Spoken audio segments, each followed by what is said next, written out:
آپ دیکھ رہے ہیں اردو خبرنامہ، میں ہوں آپ کا میزبان زاہد جاوید۔ پہلے نظر سرخیوں پر۔ مغربی ایشیا میں تناؤ عروج پر، ایران اور امریکہ کے مابین دوبارہ جنگ شروع۔ امریکہ نے تیسری لہر میں ایران کے 140 تنصیبات کو نشانہ بنانے کا کیا دعویٰ۔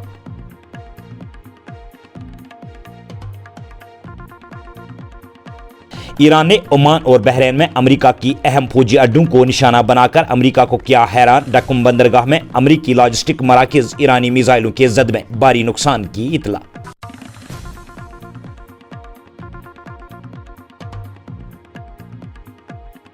امریکہ کی تازہ کارروائی کے بعد ایران نے اسٹریٹ آف ہارمز کو دوبارہ بند کرنے کا کیا اعلان۔ خطے میں صورتحال کشیدہ۔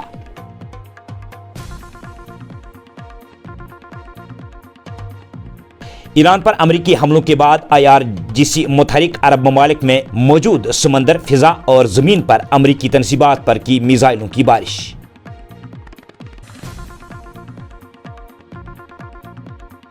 ہم نے کہا تھا کہ وعدے پورے کرے یا وعدہ خلافی کی کرے قیمت ادا۔ محمد باقر کالباف کی سخت بیان، کہا یک طرفہ معاہدوں کا دور ہوا ختم۔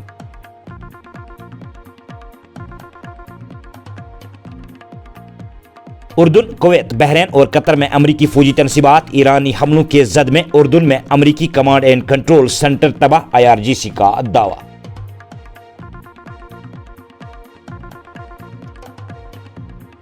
قطر کے سابق بادشاہ شیخ حمد بن خلیفہ ثانی دارالفانی سے دارالبقا کی طرف کر گئے کوچ، 74 برس کی عمر میں دنیا کو کیا الوداع۔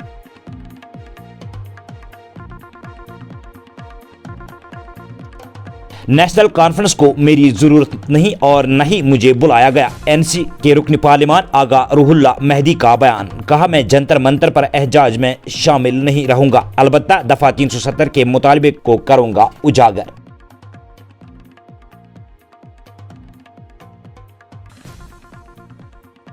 قومی گیت اور قومی ترانہ گانے اور بجانے کے سلسلے میں مرکز کی جانب سے نئے ہدایت جاری، ریاستوں کو مقررہ پروٹوکول پر سختی سے عمل کرنے کی دی گئی ہدایت۔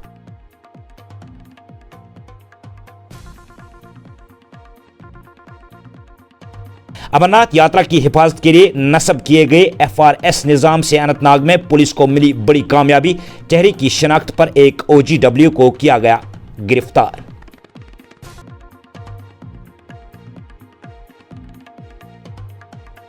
رام مندر چندہ چوری معاملے میں اصل مجرموں کو بچانے کی ہو رہی ہے کوشش، کانگریس کے رکن پارلیمان پرمود تیواری کا بیان۔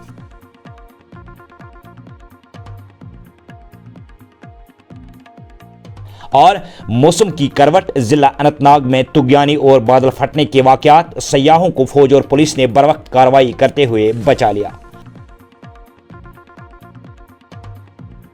اب پیش ہے خبریں تفصیل کے ساتھ۔ مغربی ایشیا میں حالات اس وقت دوبارہ کشیدہ ہو گئے جب امریکی فوج کی مرکزی کمان سینٹاکام نے یہ دعویٰ کیا ہے کہ ایران کے خلاف حملوں کے تیسرے مرحلے میں تقریباً 140 فوجی اہداف کو نشانہ بنایا گیا ہے۔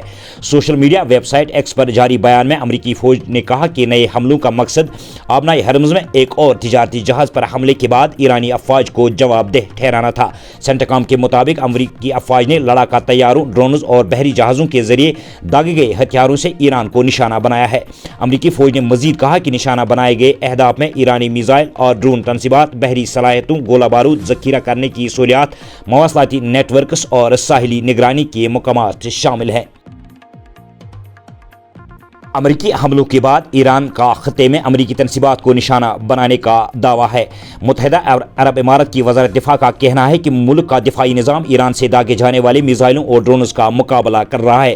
ابھی تک داغے جانے والے میزائلوں اور ڈرونز کی تعداد، ممکنہ اہداف یا کسی قسم کی نقصان کے بارے میں کوئی تفصیلات جاری نہیں کی گئی ہے۔ ایران کی فارس نیوز ایجنسی کے مطابق متعدد میزائلوں نے قطر اور متحدہ عرب امارات میں اپنے اہداف کو کامیابی سے نشانہ بنایا ہے اور دونوں ممالک میں موجود امریکی فوجی اڈوں پر دھماکے ہوئے ہیں۔ دوسری جانب قطر کی وزارت دفاع کے مطابق ملک کی مسلح افواج نے قطر پر کیے گئے میزائل حملے کو روک دیا ہے۔ AFP کے مطابق قطر کے دارالحکومت دوحہ کے آسمان پر دھماکوں کی آوازیں سنائی دی۔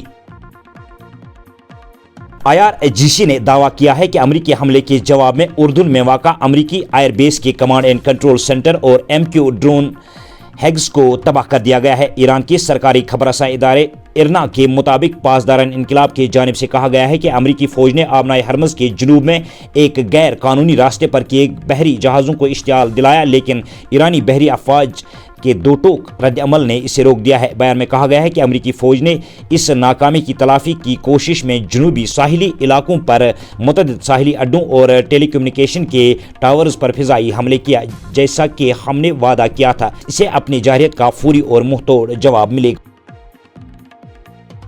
حملوں کے بعد ایران کی پاسداران انقلاب نے دعویٰ کیا کہ اگلے اعلان تک آبی گزرگاہ بند کر دی گئی ہے، اور سرکاری میڈیا کے مطابق خلاف ورزی کرنے والے جہاز پر اس وقت حملہ کیا گیا جب وہ اپنی شناخت اور ٹریکنگ والا نظام بند کر کے منظور شدہ راستے سے ہٹ گیا ہے۔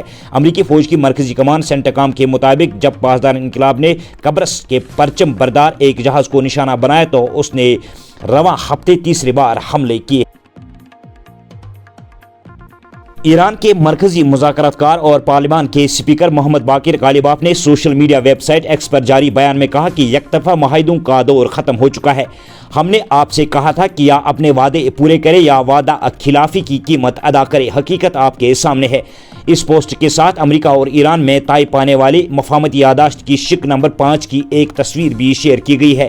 اس میں درج ہے مفاہمتی یادداشت پر دستخط کے بعد ایران خلیج فارس سے بحیرہ عمان اور بحیرہ عمان سے خلیج فارس آنے والے تجارتی جہازوں کی محفوظ آمد رفت کے لیے انتظامات کرے گا، اور یہ سہولت صرف 60 دن تک بغیر کسی فیس کی فراہم کی جائے گی۔ اس شق کی جو تصویر باقر غالباف نے شیئر کی، اس میں ایران انتظامات کرے گا کے الفاظ کو نمایاں کیا گیا۔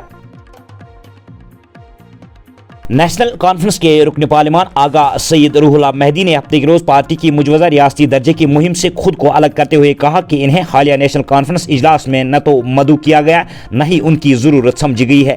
انہوں نے کہا کہ وہ پارٹی کے مجوزہ جنتر منتر احتجاج میں شریک نہیں ہوں گے اور دفعہ 370 کے معاملے کو ہی اجاگر کرتے رہیں گے۔